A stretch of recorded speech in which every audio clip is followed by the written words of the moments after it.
Welcome to my channel.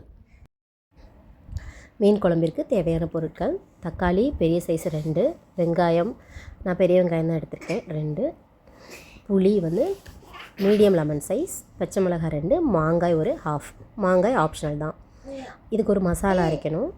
அதுக்கு தேவையான பொருள்: தேங்காய் ஒரு 1/4 மூடி, சோம்பு ஒரு 1/4 ஸ்பூன். இதுதான் அந்த மசாலா. அதை அரைச்சி ஓரமாக வச்சுக்கோங்க. கழுவுன மீன் நான் சால மீன் தான் எடுத்திருக்கேன். நீங்கள் எந்த மீன் வேணாலும் எடுத்துக்கலாம். இப்போ நம்ம அரைச்ச மசாலாவில் இருந்த அந்த சாரை மட்டும் இதில் ஊற்றி பெரட்டி வச்சுக்கலாம். இது நான் வறுக்க தான் போகிறேன். சால மீனை வறுக்க தான் போகிறேன். சால மீனை வறுத்துட்டு பக்கத்தில் இருக்க கொஞ்சம் கெண்டை மீனையும் வறுக்க போகிறேன். இன்னும் கொஞ்சம் கெண்டை மீன் இருக்குல்ல, அதை தான் நான் குழம்பு வைக்க போகிறேன். வறுக்கிறதுக்கு 1 ஸ்பூன் மிளகாத்தூள், கொஞ்சம் தேவையான அளவுக்கு உப்பு. வேறு எதுவுமே நம்ம அதுக்கு சேர்க்க வேணாம். அந்த சாறு ப்ளஸ் மிளகாத்தூள், உப்பு இது போட்டு நம்ம ஃப்ரை பண்ணாலே பயங்கரமான டேஸ்ட்டாக இருக்கும். நீங்கள் ட்ரை பண்ணி பாருங்கள். இதை நல்லா ஒரு வாட்டி நல்லா கலந்து ஒரு 15 மினிட்ஸ் ஊற வச்சுக்கணும். நல்லா மேரினேட் பண்ணி வச்சுக்கோங்க. தென் நீங்கள் வறுக்க ஸ்டார்ட் பண்ணிக்கலாம். குழம்புக்கு தேவையான மீனை போட்டுக்கலாம். போட்டுட்டு ஒரு 1.5 ஸ்பூன் மிளகாத்தூள், உங்கள் காரத்துக்கு ஏற்றாப்புல நீங்கள் அட்ஜஸ்ட் பண்ணிக்கோங்க. 1.5 ஸ்பூன் மல்லித்தூள், நம்ம அரைச்ச மசாலா கலந்துக்கோங்க. புளி கரைசலை இதோட ஆட் பண்ணிக்கோங்க. ஆட் பண்ணிட்டு கொஞ்சம் உப்பு போட்டுக்கோங்க. உப்பு போட்டு நல்லா கலந்து அதை வச்சுக்கோங்க. நீங்கள் வெங்காயம் தக்காளி இதெல்லாம் கட் பண்ணுற டைம் அது வரைக்கும் இது இந்த மசாலாவில் ஊறட்டும். அது வரைக்கும் வெயிட் பண்ணலாம். ஆல்ரெடி சொன்ன தேவையான பொருட்கள் தான்: வெங்காயம், கொத்தமல்லி தழை, மாங்காய், பச்சை மிளகாய், தக்காளி, நம்ம ரெடி பண்ணி வச்சுருந்த குழம்புக்கானது, கொஞ்சம் மஞ்சள் தூள். குழம்பு பண்ண ஸ்டார்ட் பண்ணிக்கலாம். தேவையான அளவு எண்ணெய், கொஞ்சம் அதிகமாகவே எண்ணெய் சேர்த்துக்கோங்க.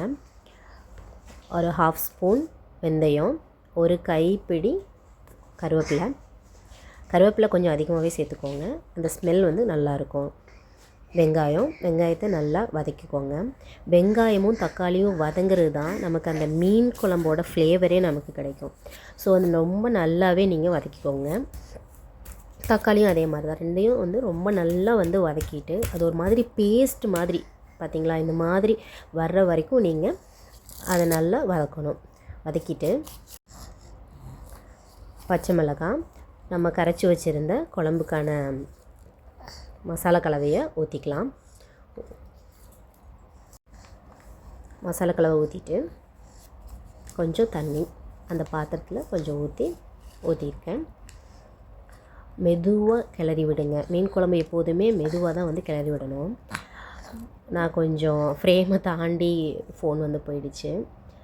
கொஞ்சம் மஞ்சள் தூள் சேர்த்துக்கோங்க. கொத்தமல்லி, எல்லா கொத்தமல்லியும் போடலை, கொஞ்சமாக நம்ம மூடி வச்சு கொதிக்க வைக்க போகிறோம்ல, ஸோ அந்த ஃப்ளேவர் கொத்தமல்லி ஃப்ளேவர் கொஞ்சம் இறங்கணும் அப்படிங்கிறதுனால கொஞ்சமாக போட்டு மூடி வச்சுக்கலாம். மீன் குழம்பு ஒரு பக்கம் கொதிக்கட்டும். நம்ம மீன் வறுக்க ஆரம்பிச்சிடலாம். எண்ணெய் சூடானதும் எண்ணெயை வடிகட்டுறதுக்காக பக்கத்தில் ரெடி பண்ணி வச்சுக்கோங்க. பக்கத்தில் குழம்பு கொதிக்கிற வரைக்கும், அந்த கொதிக்கிற டைமில் நம்ம மீனை வறுத்து முடிச்சிடலாம். ரெண்டையுமே சைட் பை சைட் பார்க்கும்போது நமக்கு டைம் சேவ் ஆகும்.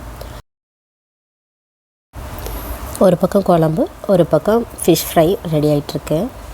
இப்போது இந்த டைமில் தான் நம்ம குழம்புலாம் மாங்காய் சேர்க்கணும். ஏன்னா சில மாங்காயெலாம் சீக்கிரமாக குழம்போட கரைஞ்சிடும்.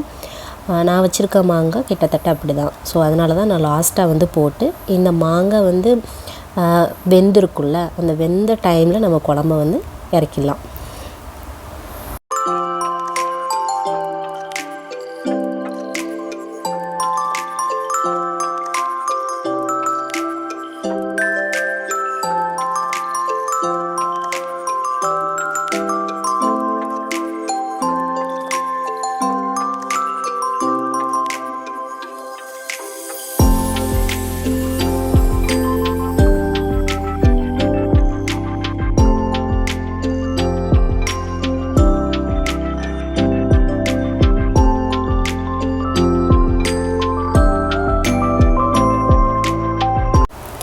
அவ்வளோதான். மாங்காய் வெந்ததும் இறக்கிடலாம்.